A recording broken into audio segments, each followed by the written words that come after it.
अथ इंद्रम अब्रुवन् मघवन् एतद् विजानीहि किमेतदक्षमिति तथेति लभ्यद्रवत् तस्मात् तिरोदधे। उसके अनंतर सभी देवता लोग मिलकर के कहा इंद्र से, आप ही जो है जाइए, और उसको विशेषण दिए हैं क्योंकि आप सबसे बलवान है।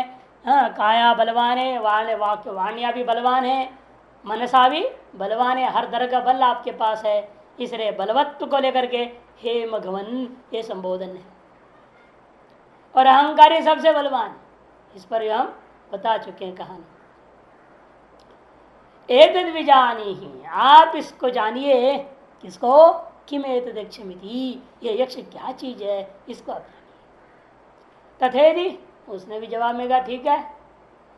तद अभ्यद्रवत, वह पूरा जोर से उसकी ओर गया पूछू करके, इतने में तस्मात् तिरोदधे, उसके सामने से वो गायब हो गया। तिरोदधे, तिरोधान हो गया, तिरोहित हो गया। अथ इंद्रमिति, अथ इंद्रम अब्रुवन मघवन एद विजानी ही इत्यादि पूर्वत, शब्दार्थ पूर्वत सब ग्रहण करना है। विशेष बता रहे इंद्र परमेश्वर, मघवान मने बलवत्ता, बलवत्वा तथा इति, बलवत्वात् मघवान। और जवाब में उसने क्या कहा, तथे ठीक है मैं जाता हूँ। तदभ्यद्रवत, और दौड़ के उसकी ओर गया। तस्माद इंद्रात आत्मस्वीपम गतात तद ब्रह्म तिरोदे तिरोभूतम, जब वह इंद्र से जो आत्मा के समीप पहुंचा तो क्या हो गया, वह ब्रह्म का तिरोधान हो गया। यही होता है जागृत में, देखो आप स्वप्न में भी आप जब तक बहिर्मुख और देखते रहते हैं आपका अपने चेतनता का भान भी रहता है, मैं चेतन हूँ और मैं अनुभव कर रहा हूँ, इतना तो रहता है। लेकिन वह चेतन ब्रह्म और ब्रह्म मैं हूँ ऐसा नहीं ग्रहण होता ना, चेतन हूँ इतना तो सबको मालूम है ना, कोई कहता नहीं मैं जड़ हूँ, जड़ होते सो अनुभव कर रहा हूँ, ऐसे तो कोई नहीं कहता। कभी कभी कहते हाँ मेरी बुद्धि आज जड़ीभूत हो गई है, मन जड़ीभूत हो गया है, पता नहीं क्या, कुछ समझ में नहीं आ रहा है, कभी कभी ऐसे कहता है। वह इसलिए है कि वह विषय ग्रहण नहीं कर पाते, इस दृष्टि से कहता है, ये नहीं कि अचेतनता के कारण से कर रहा है, तो चेतनता तो अनुभव में आ रहा है। लेकिन होता क्या है, जब आप ध्यान करने लग जाते हो और ब्रह्म की ओर चलते हो तो गायब हो जाता है। आपको लगता है हम अंधकार में घुस गए, हमसे जड़ हो रहे हैं, तो मर ही गए, एकदम बाहर आ जाते हैं, बिल्कुल ऐक्यता होने लग जाते हैं, ध्यान बिल्कुल ध्यानस्थ होने लग जाते हो, एकाकी हो जाते हो, तो भय सा लगता है। क्या आदत क्या हो गया है, द्वैत में रहने का, वह अद्वैत से भय खा रहा है, उल्टा है। द्वैतात् भयम भवति, द्वैत से भय होना चाहिए, द्वैत में आनंद देख रहा है, वो कैसा मूर्ख है। और अद्वैत में जो है भय को देखता है। ये आम आदमी का साधारण रूप में शुरू में जब ध्यान और एकाग्र लगता है, बिल्कुल वह द्वैत का भान समाप्त होने लगता है, जैसे एकदम घबराते लगता है, अहंकार को लगता है मैं मिट गया। कारण ये अहंकार जब तक ये करे मैं ध्यान कर रहा है जब तक है, तब तक तो खुश रहता है, ये अहंकार पुष्ट है। जब अहंकार को भी आप से ऊपर उठ जाओगे, बिल्कुल ब्रह्माकार वृत्ति स्थापना करने लगो, अखंडाकार वृत्ति का अभ्यास करने लगते हैं, तो अहंकार जैसे जैसे जैसे क्षीण होने लगता है, उतरते जाता है, तो एकदम घबरा जाता है, ऐसा लगता है चेतनता ही गायब हो गया। क्योंकि आपको विशिष्ट चैतन्य का ही अभ्यास है। अहंकार क्या है, विशिष्ट चैतन्य, इसके अभ्यास है। और अविशिष्ट चेतन की ओर जाने के लिए आप भयभीत हो जाते हैं। अर्थात एक तरह से ये विशिष्ट चैतन्य में रहने वाला अपने अविशिष्टता के अनुभव करने जब लगता है, मानो एक तरह से वो अविशिष्ट चैतन्य, तो सामान्य चैतन्य गायब सा हो जाता है, इसलिए वो घबरा जाता है। इसे इंद्र का भी यही हाल है। यहाँ पर वो जब गया, आत्मा के नजदीक पहुंचा, मैंने आत्मा का वृत्ति बनने लगा, इतने में वो गायब हो गया। क्योंकि बिना ज्ञान का जितना भी कर्मयोग है वो भी व्यर्थ ही चला जाता है। कि बिना ज्ञान का निष्काम करे पूर्वक आप जो है निष्कर्मण्यता तक पहुंच जाते हो, तो व्यर्थ हो जाए, जड़ समाधि की ओर ले जाता है। गीता में भी इस पर विचार आएंगे। ज्ञान सहित कर्म त्याग, ज्ञान रहित कर्म त्याग में बहुत अंतर है। ज्ञान सहित कर्म त्याग वास्तविक त्याग है, मोक्ष कारण बनता है, और ज्ञान रहित कर्म त्याग ढोंग है, दंभ है, मिथ्याचार है, ऐसे कहेंगे। क्योंकि ज्ञान सहित ही हमको वास्तविक लक्ष्य की ओर ले जा सकता है। तो यहाँ पर यह है, इसके पास ज्ञान नहीं है ना, इंद्र क्या से ब्रह्म विद्या की कृपा हुई नहीं है। अभी आएगी हिमवती ब्रह्म विद्या। यही तरह से 19 श्लोकों के चरितार्थ इस श्रुति के आधार पर समझो, एक तरह से वो श्लोक बनाया गया है। नहीं संन्यासनादेव सिद्धिम संवधि गच्छति, केवल कर्म संन्यास कर दो ज्ञान के बिना सिद्धिम न संवधि गच्छति, रिद्धिम तो संवधि गच्छति, सिद्धिम न संवधि गच्छति। रिद्धियां तो खूब आ जाते हैं, ज्ञान के बिना आप जितना भी ढोंग करेंगे उतनी ही ज्यादा धन दौलत। कलयुग में तो जितना ढोंगी होगा उसका उतना धन दौलत आता है, उतना बड़ा पद मिलता है। जितना बड़ा ढोंगी होगा उतना बड़ा पद मिलता है, जितना बड़ा पेट होगा उतना बड़ा महात्मा माना जाता है। The greater the valley the greater the Mahatma, ऐसे कहावत है। और हम लोगों के पास तो पेट है ही नहीं तो महात्मा का है। लोगों की अपनी ऐसी ऐसी कहावत है। लोक में कलयुग में ये सब चलता है, यही प्रक्रिया है। फिर ज्ञानी विरक्त हो उसको कौन पूछता है? जैसे सुखदेव महाराज आज प्रकट हो जाए कलयुग में, कौन उनको पूछेगा? है पागल है, बोले पागल है, जटा चुटा छोड़ के नंगा दुंगा घूम रहा है लंगोटी पहन के, पागल है। टिप टॉप हो गए सूट बूट पहन करके, बढ़िया ड्रेस ड्रेस पहन के, ग्लास डाल के एसी कार में उतरेगा महात्मा। हाँ ये महात्मा महान है, ग्रेट। कलयुग है। भागवत में तो वर्णन है 12वां स्कंद में सब कलयुग के संतों का लक्षण क्या क्या कैसे कैसे होता है। तो इंद्र का यह हाल है, ज्ञान के बिना वो आत्मा के समय पहुंचने से वो आत्मा का तिरोधान के समान हो जाता है, वो प्राप्त उपलब्ध नहीं हो पाता है। इसलिए यहाँ पर तिरोध दे आत्म समीपम गतात तद ब्रह्म तिरोध दे तिरोभूतम इंद्रस्य इंद्रत्व अभिमानो अतितराम निराकर्तव्य। क्यों ऐसे होता है? क्योंकि जो है इंद्र का जो इंद्रत्वाभिमान है ना, वो अतिशयेन निराकरण के योग्य है। यह मान कर वो आत्मा का तिरोधान हो गया। उसकी वास्तविक जो जीव ब्रह्मैक्यता रूपी जो चेतनता थी वह तिरोधान के समान हो गया। वो अपने विशिष्ट भावों का अभिमान में रह गया, तो वह अविशिष्ट भाव जो सामान्य स्वरूप शुद्ध चैतन्य का अनुभव नहीं आया। इत्यतः संवाद मात्र नादात, संवाद मात्र भी नहीं दिया उसको। जैसे उनको तो पूछा ना, क्या तुम्हारा सामर्थ्य है, किम तो वीरियम, ये पूछा।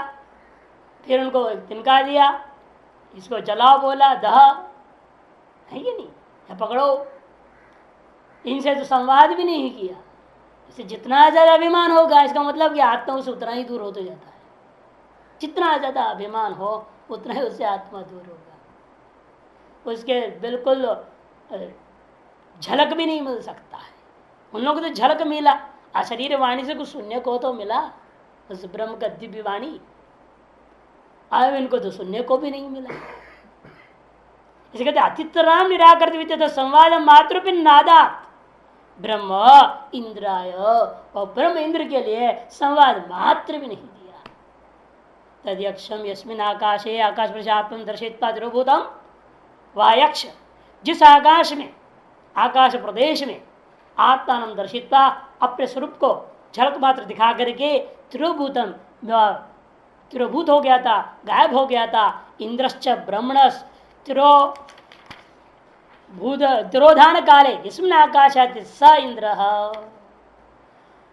वह इंद्र भी लेकिन वहीं डटा रह गया। इतना अंतर है, अन्यों के अपेक्षा से घबराया नहीं, थोड़ा विवेक है, इसलिए अन्यों की जैसे घबरा करके वापस लौटा नहीं। हो सकता है इज्जत का भी सवाल बना लिया होगा, सोचा होगा वापस मैं भी लौटू तो क्या कहेंगे मेरे को लोग, किसी भी कारण से हो, लेकिन डटा रहा हो, गया नहीं वहां से। तस्मिन्नेव आकाश, उसी आकाश में यस्मिन आकाश आकाश प्रदेश में आत्मदर्शित त्रिभूताम ब्रह्म इंद्रश्च ब्रह्मण तिरोधान काले, तिरोधान काल में जिस आकाश में तिरोधान हुआ था उसी में आसीत वही रह गया। यस्मिन आकाश आसीत तस्मिन्नेव आकाश है स इंद्र आसीत, वह इंद्र खड़ा रह गया। तब क्या हुआ वो अगला मंत्र बताता है। सा तस्मिन्नेव आकाश है स्त्रियमा जगाम बहुशोभमानाम उमाम हैमवतीम ताम होवाच किमेतदक्षमिति। तस्मिन्नेव आकाश है, उसी आकाश में, यहाँ आकाश से क्या लेना है, इसलिए लक्ष्यार्थ में साधक के दृष्टिकोण से हार्दाकाश है।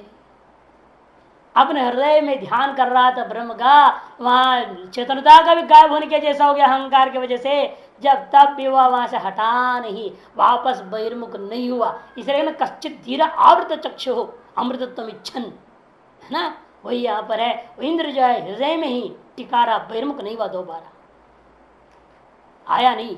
कर्म वश होकर के, इंद्रियों के वश में आकर के बहिर्मुख नहीं हुआ, डटारा हृदय में उसी हार्द ब्रह्म में, हार्दाकाश में ब्रह्म चिंतन करता हुआ वहीं लगा रहा। वह यक्ष, वह पूज्य, वह प्रकाश में तत्व क्या है, इसका चिंतन कर रहा था हृदय में। उसी हार्दाकाश में क्या हुआ, ब्रह्म विद्या जग गई। पहले आचार्यों से जो सुना हुआ था वो सारी ब्रह्म विद्या रूपी उमा, बहुशोभमान नाम उमा महिमवतीम स्त्रियम आजगाम, स्त्रियम आजगाम तस्मिनेव आकाश, उसी आकाश में एक अत्यंत सुंदर स्त्री, बहुशोभमानाम स्त्रियम उमाम हैमवतीम, ये सब बहुत सारे विशेषण दे दिया है, विषयों पर विचार करेंगे। ताम होवाच, जो वहां प्रकट हुई उससे यह पूछा, किमेत यक्षमिति, वह यक्ष क्या है। श्वेताश्वतर परिषद में आता है, ऋषि लोग इकट्ठे हुए और शुरू किया विचार, ये ब्रह्म क्या है, विचार शुरू। उसी प्रकार यहाँ पर भी 6 ऋषि विचार करने के लिए इकट्ठा हुए, प्रश्नोपरिषद। प्रहलाद महर्षि पास गए, प्रहलाद ने कहा 1 साल रहो, बाद में जानता हूं तो बताऊंगा, नहीं तो नहीं बताऊंगा। 1 साल तक बेचारे सेवा करते रहे विश्वास के साथ कि जरूर हमें बताएंगे, और बताए भी वो। तो इसलिए कहते हैं कि ये जो चीज होती है ऐसा ही होता है, वह ब्रह्म विद्या की कृपा, शास्त्र कृपा हो गई। तो किमेत दक्षमिति, यही उसने पूछा, वह यक्ष व पूज्य ब्रह्म तत्व क्या है, निर्गुण निराकार विशुद्ध स्वरूप को अब उपासना के माध्यम से जानने के लिए देवी जो ब्रह्म विद्या है वो भी सीधा नहीं कहती है ब्रह्म देखो पकड़ो इसको, यही है ब्रह्म, यही यक्ष है, ऐसा नहीं बता सकती है। वो भी शब्दों से लक्षित करती है। और वे अधिकारी वेदांत किसी को सीधे कह देगी हम ब्रह्मा से तो तुमसी, किसी किसी को उपासना के द्वारा ग्रहण करने को कहेगी, और ये इंद्र को उपासना के द्वारा ही ग्रहण करने को कह रही है उस ब्रह्म तत्व को। आधे चतुर्थ खंड उपासना खंड शुरू होएगा। तृतीय खंड का अंतिम मंत्र है, शास्त्र कृपा से प्राप्त होती है। भाष्यम, स इंद्र तस्मिनेव आकाश तस्थो, वह इंद्र उसी आकाश में स्थिर खड़ा रह गया। किम तदक्षमिति ध्यायन, आ गया ना, क्या है वो यक्ष, क्या है प्रकाश, क्या है वो चीज, ऐसा सोचते हुए चिंतन करता हुआ ध्यान करता हुआ वहीं खड़ा रह गया। न निवृत्ते अग्नियादिवत, अग्नि आदि देवता के समान वह लौटा नहीं, वहीं खड़ा रह गया। ये अंतर है ना, लौट जाना हार मानना हुआ, न लौटा इसलिए असली विजय को प्राप्त करेगा। जिस लक्ष्य से गए हैं चाहे कुछ भी हो जाए, लक्ष्य से पीछे हटना नहीं चाहिए। ये गुरु भाई है स्वामी अकुलानंद जी महाराज, बुढ़े, बड़ी कविताएं बनाते हैं, बैठे बैठे उनकी खूब निकलती रहती कविताएं। ये उद्घाटन में आए थे ना बुढ़े, बिहार से। वो लिखे थे, चल सन्यासी चल ले चल, मुड़ के न देख कभी न चल, चल सन्यासी रे चल रे चल। सन्यासी का काम है कि चल, चला है तो चल दे दो, अब संसार के और मुड़ के देखना नहीं। आगे समझाते किससे मुड़ के देखना नहीं बोल रहे हो आप। बहुत लंबी कविता, बहुत सुंदर बनाया, सैकड़ों कविता है उनकी, बड़े वैराग्य का और ज्ञान की, भक्ति का, सबका ऐसे बैठे बैठे निकलता है। तो ये कि मुड़ के लौट रहा नहीं संसार की, और लौट गया संसार तो गया वो अग्नि वायु लौट गए, ब्रह्म को प्राप्त नहीं कर सकते। ये लौटा नहीं, वहीं टिका है अपने हार्द ब्रह्म में, हार्द हृदय आकाश में चिंतन कर रहा है ब्रह्म तत्व का। तो शास्त्र वास्तविक रूप में यमेव ये शृणुते तर्गुम स्वामी विवृण्वते, उसके प्रति अपने आप खोल के प्रकट हो जाता है। वही हुआ, उसके सामने खुल गई ब्रह्म विद्या। अग्नि के समान न निवृत्ते तस् इंद्र से यक्षे भक्ति बुद्ध्वा, उस इंद्र का उस यक्ष में भक्ति को जान करके विद्या, कौन है वो, कहते विद्या ही आई है स्त्री के रूप में, उमा रूपिणी प्रादुर्भूत, विद्या उमा रूपिणी प्रादुर्भूत। उमा रूपिणी विद्या या स्त्री रूपा सती प्रादुर्भित्यन्वय स्त्री रूपा यदि सामान्य उक्त विशेष पर्यवसानाय आह उमा रूपिणी इति टिप्पणकार समझा रहे हैं। वह विद्या शब्द स्त्रीलिंग है, इसे स्त्री रूपा होकर प्रकट हुई है। और स्त्री रूपा सामान्य कोई स्त्री रूपा भी ना समझे आप, इसलिए कहते उमा रूपिणी। उमा इसलिए शब्द पर कैवल्य उपनिषद में कहा है वह चैतन्य ब्रह्म कैसा, तो उमा सहायम शिवम कल्याणदमम, कैवल्य उपनिषद उमा सहायम प्रयोग करते हैं। वह ब्रह्म सदा उमा के साथ तादात्म्यपन्न होकर रहता है।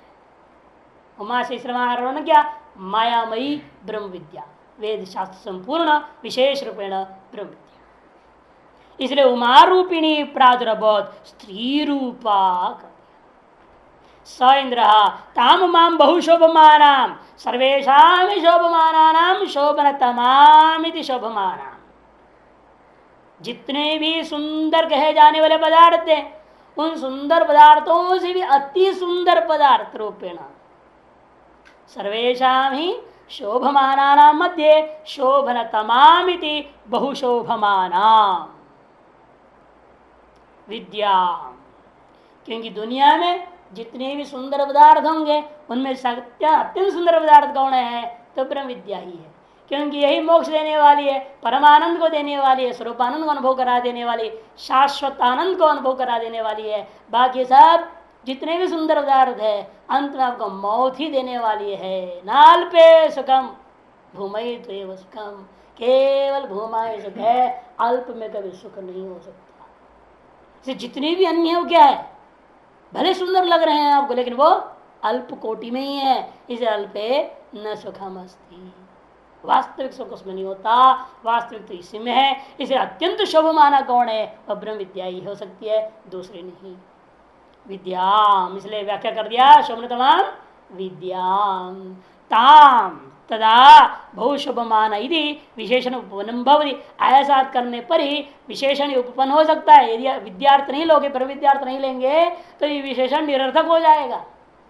विशेषण तभी सार्थक है जब इस उमा शब्द का बहुशुभमाना शब्द का अर्थ आप ब्रह्म विद्या लेंगे, तभी सब विशेषण सार्थक होगा।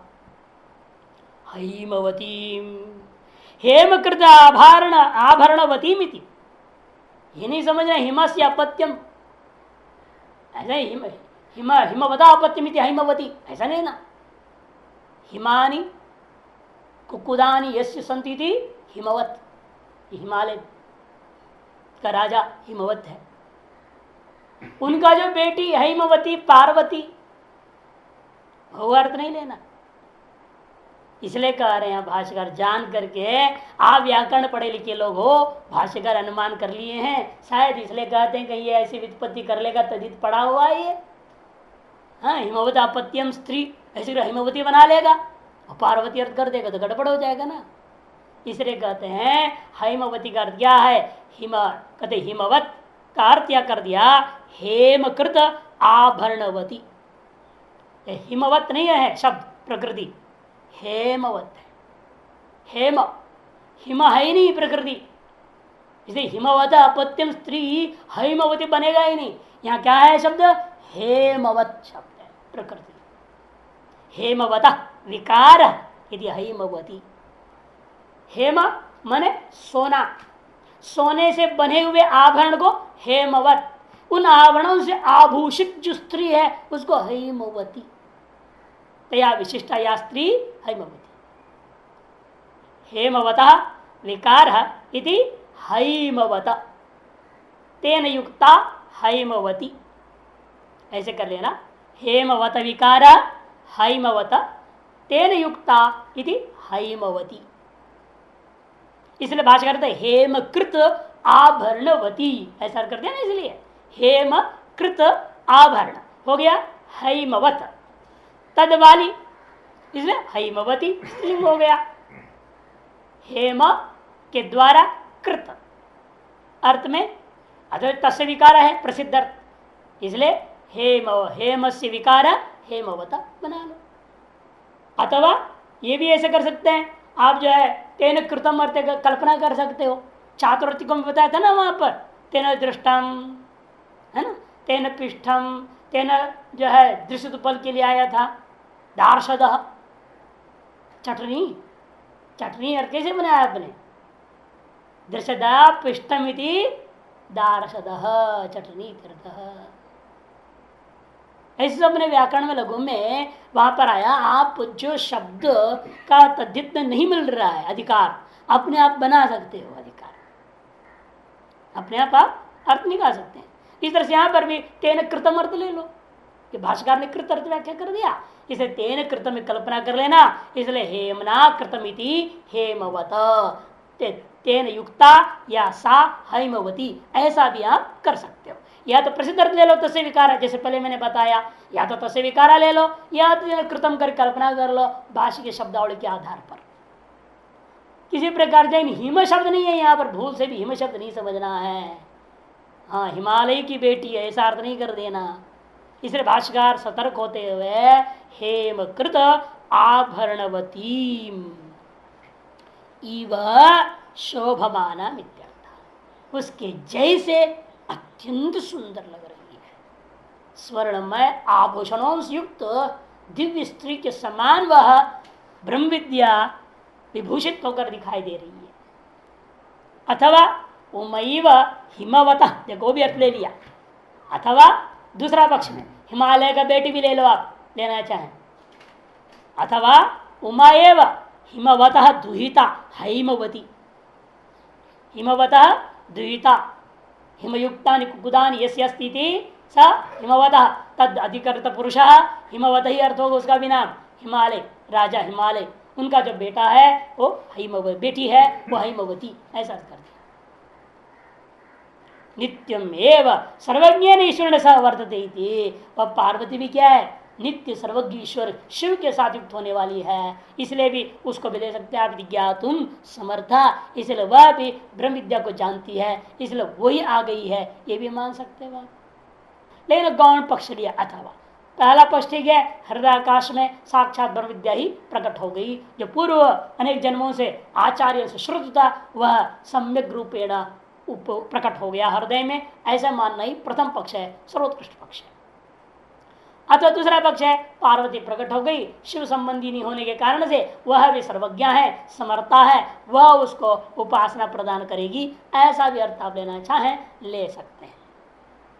कृत्वा ताम उपजगाम, यदि कृत्वा ऐसा अर्थ करके यह निर्णय ले लेना, जो भी पक्ष आप लेना चाहें, ताम उपजगाम, अब इंद्र उसके शरण में गया, प्रार्थना करता है इंद्र उससे, इंद्र ताम हो उमाम, हो माम ह उमाम, ताम ह उमाम किल उवाच पप्रच्छ ब्रूहीधि, वह जो है इंद्र उस उमा से निश्चित रूपेण यह प्रश्न पूछा,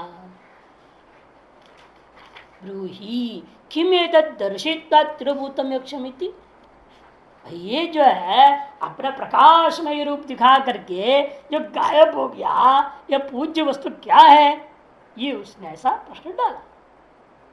तो वो क्या कहती है वो देखिए, चौथा खंड इसके लिए आरंभ होता है। ये चौथा खंड क्या है, वास्तव में साधना खंड है, यानी उपासना खंड, पूर्व साधना खंड हो गया, अब उपासना खंड आरंभ होता है। क्योंकि कारणवत्वेन इन सभी चीजों का अधिष्ठान रूपत्व न तीसरे खंड में मध्यम और अधम प्रकार के मंद बुद्धि के अधिकारियों के लिए उपदेश, पहला दो खंड में सत्ता रूपेण उत्कृष्ट अधिकारी के लिए उपदेश था, तीसरे साधना खंड कहा जाता है, अथवा उसको क्या है कारण रूपेण ब्रह्म का कथन करने से मंद मध्यम अधिकारियों के लिए चार ऐसे विकल्प दिया, तो वाचक अथवा अथवा अथवा कह करके वहां सा ब्रह्मेति होवाच ब्रह्मणो वा एतद् विजये महीयध्वम् इति ततो हैव विदांचकार ब्रह्मेति, ततो हैव विदांचकार ब्रह्मेति, सा ब्रह्मेति होवाच, सा वह हैमवती उमा, चाहे हिमालय की बेटी है चाहे ब्रह्म विद्या ही स्त्री रूप धारण करके जो प्रकट हुई है, वह जो है होवाच वो कही, क्या कही, ब्रह्मणो वा एतद् विजये, सीधा नहीं बोली वो यक्ष ब्रह्म है, ऐसा सीधा नहीं बोल सकती है ना, क्या कहती है यह जो विजय था वो ब्रह्म का विजय था। ब्रह्मणो वही एतद विजय मह्यध्वमिति, यह ब्रह्म है, तुम लोग ब्रह्म के ही विजय में इस प्रकार गौरव को प्राप्त किए थे, ऐसा उसने कहा। ततो हैव विदान चकार, तब इंद्र ने उससे यह जान लिया निश्चित रूप में, इसका मतलब यह पूजनीय जो तत्व था, यक्ष जो था, वह ब्रह्म ही है। इसका तात्पर्य क्या निकलता है? इंद्र ने, इंद्र जैसा महामेधावी महाविवेकी सर्वैश्वर्य संपन्न होता हुआ भी स्वतंत्र रूपेण बिना गुरु का उस ब्रह्म तत्व को समझ नहीं पाया। उपदेश देने वाले की जरूरत पड़ी, चाहे वो ब्रह्म विद्या साक्षात औरत रूप में आई, चाहे शिव का पत्नी पार्वती प्रकट होकर के आई है, तब उपदेश दी है तो समझ में आया। यहाँ लक्षित भाष्कर कहेंगे इसका तात्पर्य यही है, स्वतंत्र रूपेण संसार में कोई इस ब्रह्म को अपने आप जान लेना चाहे जान नहीं सकता। इंद्र जैसा नहीं कर सके तो दूसरा क्या करेगा? कैमुत न्याय है, क्यों तो अन्य वक्तुम शक्यते। देखिए भाष्यकार कहते हैं, सा ब्रह्मेत्योच किला ब्रह्मण ईश्वर से विजय ईश्वरेण चिता, ईश्वरेण चिता असुरा यूयम तत्र निमित्त मात्र। सा वह हेमवती ने कहा ब्रह्मेति होवाच, वह ब्रह्म इति होवाच, वह ब्रह्म है ऐसे कह दिया। क्यों ऐसे कह दिया? सीधे कहते, सीधे कहने का तात्पर्य वहां सीधा नहीं कहना है कि वो ब्रह्म है, अब तो है ही नहीं, हो तो तिरोधान हो गया ना, कैसे बताएगी ये ब्रह्म है? ये ब्रह्म करके नहीं करिए, प्रश्न का जवाब दिया, जिसको तुम पूछ रहे हो वो ब्रह्म है। फिर ऐसे आके गायब क्यों हो गया? भैया तुम्हें समझाने के लिए वो विजय वास्तव में उस ब्रह्म का ही था, तुम्हारा नहीं था। इसलिए वह ब्रह्म यहाँ वो भी परोक्ष निर्देश ही है, क्योंकि ये मत समझो ना अयम ब्रह्म इति नहीं कहा उसने, ब्रह्म इति, बस इतना। किम तद यक्षम पूछा गया था, ब्रह्म इति करके परोक्षेण निर्देश है। अपरोक्ष निर्देश करने के लिए तत्सामने होना चाहिए ना। अयम घटक कब बोलेंगे? सामने घड़ा हो तब। इसीलिए वो यहाँ उमा भी परोक्षत्व निर्देश कर रही है, ये ब्रह्म इति को अपरोक्ष निर्देश नहीं समझना है। ह किल ब्रह्मण ईश्वर से विजये, इसे वह कैसे लक्षित हो रहा है? ऐसे जवाब से, ऐसे परोक्ष रूपेण कथन करने से लक्षित कैसे हो जाएगा? तब समझाते हैं, वह स्वयं बता रही है, ब्रह्मण ईश्वर से विजये ईश्वरेण जिता असुरा।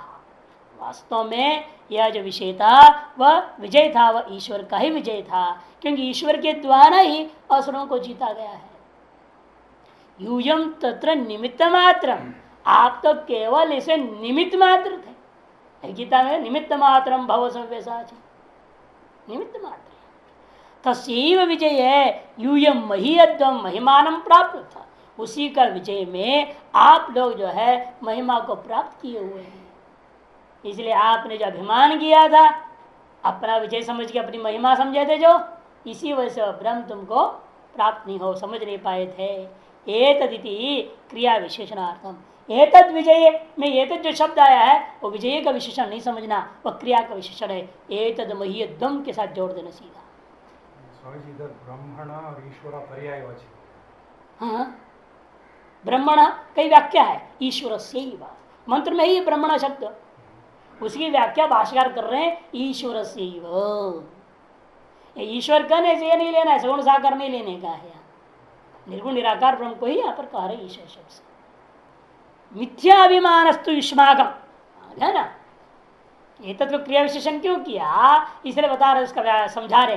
विशेषण क्रिया के विशेषण से क्या लाभ हो रहा है, ये दिखा रहा है यह जो तुम्हारा अभिमान था वह मिथ्याभिमान था। अयम अस्माकम एव अयम विजयो अस्माकम एव अयम महिमा इति, यह जो मिथ्याभिमान है यह हमारा ही है, यह संपूर्ण विजय यह हमारी ही है, यह महिमा, ये जो आपका था वह आपका मिथ्याभिमान मात्र है, यह संकेत करने के लिए शब्द कहा गया। ततः मने तस्मात् उमा वाक्याधैव विधान चकार, उमा के वाक्य से ही वो जान पाया। उमा वाक्य श्रवण नहीं होता वो समझ ही नहीं सकता तो ब्रह्म। इस हम लोगों को भी नित्य प्रकाश अनुभव हो रहा है। जिस प्रकाश से प्रकाशित होकर हम सबको प्रकाशित कर लेते हैं, अनुभव कर रहे हैं, फिर भी हम उस प्रकाश को नहीं जान पा रहे है कि नहीं। रोज रोज वहां जाते हैं और आते हैं। श्रुति कहती है हर हर गच्छन्त्या, फिर भी न विदो, नहीं जानते। कारण क्या है? साथ में अभिमान बैठा हुआ है, हम अमुक अस्मी, ये बैठा हुआ है। इसको लेकर के जब सोने भी जाते हैं तब यही सोचे अहम देवदत्त हो, है कि नहीं, मैं देवदत्त हूँ। ये छोट के सोते हैं क्या आप? नहीं, ये अपने नाम, अपना रूप, अपना सारा चीज को लेकर के ही सोते हैं। इसे मैं कहता हूँ भाई अपने नाम को बदल दो, सोते हुए कम समय कहो हम स्वपिति नामो हम अस्मी, स्वपिति नाम वाला मैं हूँ। कस्मात स्वम पीतो स्वरूपम में प्रतिगतो समीति स्वपिति, अतः मम नाम स्वपिति न शांति धर्म व अन्यद्वा किंचित। नाम पुरुषो नाम स्त्री न वै नपुंसक, नाहम मनुष्य न वा पशु न वान्यत किंचित, अहम तो स्वपितिरेव। ऐसे विचार करते करते करते सो जाना चाहिए कि सता स्वमितदा संपन्नो हम अस्मि, क्योंकि इस समय मैं सत्य सा संपन्न होने जा रहा हूं। स्वम विशिष्ट रूपम परित्यज्य स्वस्वरूपम अविशिष्ट रूपम एवं प्रतिगच्छामि मत्वा सुपिति नाम हम। ऐसे विचार करते करते नाम बदल दो। ये हुलिया लेकर जाओगे तो इसी हुलिया के साथ वापस आना पड़ता है। ये सारा एड्रेस वड्रेस चेंज करना पड़ेगा। राम तीर्थ महाराज जो है पहली बार अमेरिका में पहुंचे, बड़ा नाम हुआ उनका। वहां एक चौराहे पर बोलने लग गए, तो पहले हॉल में बोलते रहे। हॉल में बोलते बोलते उन्होंने कहा कि भाई लोग तो हमारे कृष्ण भगवान को मानते ही नहीं है। कहते क्या बांसुरी से दुनिया को, गाय को, सबको कैसे आकर्षण कर सकता है। भाषण देते देते वह उठ के खड़े हो गए और सीधे बाहर चल बोलते जा रहे हैं। और जितने लोग सभागार में सब पीछे पीछे पीछे चले गए और चौराहे पे खड़े हो गए, सब वहां इकट्ठे खड़े, वहां चुप हो गए, सब खड़े हैं। 5 मिनट बाद बोले आप लोग कहाँ हो, होश में हो? सब देख रहे थे, सड़क पे हम लोग हैं, चौराहे पे आ गए हैं। कहाँ थे आप लोग? जब मेरी वाणी में इतनी शक्ति है, मैं आया, मेरे पीछे पीछे आया, गाय बैल भैंस जैसे आ गए सब, तो कृष्ण के बांसुरी में क्यों नहीं शक्ति? अखबारों में तहलका मच गया, कांट का, बड़े संत हो गए वो। एक अरबपति जो है बड़ा नास्तिक था, वो सोचा किसी तरह से इनसे मिला जाए। कैसे तैसे उनको फोन नंबर पता लगा लिया और फोन करके मध्य रात्रि 12 बजे का अपॉइंटमेंट लिया कि कोई न देखे, मैं चुपचाप आऊँगा, आपके भी सारे चेले जो भी होंगे से सब सो जाए, कोई नहीं, आप हमको मिलना है आपसे। ठीक है, कोई बात नहीं, संतों को क्या है, आ जाओ पहले 12 बजे आओ। वो समझ गए कि क्यों 12 बजे आने जा रहा है, दुनिया के बीच सबके सामने क्यों नहीं आना चाहता है। जब आए तो उन्होंने पूछा भाई कैसे तुमने इस समय मेरे से अपॉइंटमेंट लिया? इधर मैं ये जानना चाहता हूँ आप उस ईश्वर की इतनी महिमा है और आपके सामर्थ्य को उसका बड़ा एक बूंद के बराबर भी नहीं बता रहे हैं, तो वो ईश्वर से मैं मिलना चाहता, मिला सकते हो आप? कहते क्यों नहीं मिला सकता, मिला सकता हूँ तुमको ईश्वर से। कैसे मिलाओगे आप? देखो भाई, दो व्यक्ति का मिलने का रास्ता क्या होता है, या तो आप उनके पास पहुंचो या उनको मैं आपके पास भेज दूं, दो में एक रास्ता हो ना। दो व्यक्ति मिलने का कैसे मिलेगा? यही तो रास्ता है। या तो ये उसके पास जाए या वो इसके पास आए, या एक थर्ड प्लेस कर दिया जाए, वहां दोनों पहुंच जाए। अपॉइंटमेंट कर दिया, अमुक होटल में मिलना है, वो भी वहां जाएगा, तुम भी वहां पहुंचो। ये एक रास्ता है भाई। 3 में से कोई एक रास्ता हो सकती है। अब तुम सोचो, तुम आ जाना चाहते हो, लेकिन देखो उसमें तो मरना पड़ेगा तेरे को, मर के तुमको जाना पड़ेगा। नहीं नहीं नहीं, फिर तो मैं नहीं जाता, फिर मैं उसके पास नहीं जाऊंगा मिलने के लिए। उसको यहाँ बुलाओ, मेरे से मिलाओ। ठीक है, तुम्हारा एड्रेस क्या है बता? तो एड्रेस बताया, अमुक अमुक स्ट्रीट, अमुक डे, नंबर से। कहते ये सब नहीं चलेगा एड्रेस। जो ईश्वर आएगा वो किसी भी समय आ सकता है, तुम्हारे गुलाम थोड़े। जब वो आए तब एड्रेस में तुम नहीं मिलेगा तो ये तुम्हारा वास्तविक एड्रेस नहीं है। ऐसे तर्क से उसको हटाया। देखो तुम जब सोए रहते हो तुम्हारा नाम रहता है? नहीं रहता। तुम्हारा एड्रेस रहता है? नहीं रहता। तुम कहाँ सोए रहते हो तुमको मालूम रहता है? मैं इस एड्रेस पे सोए हो, कहाँ सोए हो तुम्हें उसे मालूम भी नहीं रहता। उस समय ईश्वर आके तुमसे मिलकर चला जाएगा तो क्या करोगे? वो तो देखेगा तो सो रहा। इसीलिए तुम अपना असली एड्रेस खोजो पहले, तुम हो कौन। तुम अपना असली एड्रेस दे देना, उस एड्रेस पर मैं ईश्वर को भेज देता हूँ। अब वो चक्कर में पड़ गया, मेरा असली एड्रेस क्या है। स्वप्न में भी मैं कभी कभी दूसरे नाम वाला हो जाता हूँ, ये मेरा नाम भी नहीं रह जाता, मैं कभी कुछ हो जाता हूँ। जागृत में तो वही 2500 जगह घूमते रहता हूँ, ये एड्रेस मेरा पक्का नहीं, वो एड्रेस मेरा पक्का नहीं, क्योंकि एक जगह परमानेंट तो रहता नहीं। बड़ा चिंता में पड़ गया, मेरे को परमानेंट एड्रेस ही नहीं है, क्या अरबपति हूँ मैं। अब वो चला गया, उस दिन चला गया। फिर एक हफ्ता चिंता करते करते हालत खराब हो गई उसकी, वो जवाब नहीं निकला। फिर आ गया, जब फिर आए कहे कि भाई विवेक ही अवस्था विवेक करा दिया, पंचकोश विवेक, ये सब रास्तों से समझा, तू तो वही है, तो अलग थोड़ी। तब उसको अकल आई तो ईश्वर तो अलग है ही नहीं। फिर उसका 33 प्रतिशत पढ़ो तुम, परम भक्त हो गया। तो ये कि असलियत, हम लोग असली एड्रेस हमें पता ही नहीं है, हम है क्या। सोच रहे हैं हम ये अमुक हैं, मनुष्य हैं, ब्राह्मण हैं, ये सारे अहंकार लिए बैठे हुए रहते सदा। सोते हो तो उठा दो, जगह के पूछो तुम कौन, सब फट बोलेगा अमुक हूं मैं। इतना अंदर गहन देकर बैठा हुआ है। इसे कहते हैं कि ये जो अस्माकम है, वही जो ये जो अस्माकम करके जो पकड़ है उन लोगों का, इस वजह से जो है ये वास्तव में यह भी तुम्हारा नहीं है। तस्माद उमा वाक्य दैव विधान चकार, तो उमा के वाक्य से तो जाना ना, जैसे सेठ राम तीर्थ के वचन से जाना, गुरु के वचन के बिना इसको जाना नहीं जा सकता है। ब्रह्म इति, क्या जाना वो ब्रह्म, वह जो चैतन्य प्रकाश रूप, जिसके प्रकाश से सारे प्रकाशित हो रहे, जिसके विजय से सबको विजय प्राप्त, जिसके हार से सबको हार को प्राप्त हो जाता है। हार का कारण भी वही, विजय का कारण भी वही है। कि सर्वाधिष्ठान होने के नाते सारा दृश्य वहीं पर दिखाई दे रहा है, उससे अलग कहीं कोई दृश्य है ही नहीं। इसलिए कहा जाता है जो कुछ भी है सो तू ही है, जो कुछ है सो तू।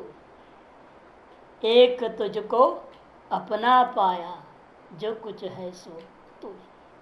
कबीर कहता है ना, ये सब ऐसी बात है। इंद्रो अवधारणात्, इंद्र ने क्या किया, ऐसा निश्चय कर लेने से, ततो हैव इति, इसलिए ततो ह एव इति न स्वातंत्र्येण, स्पष्ट कर देना।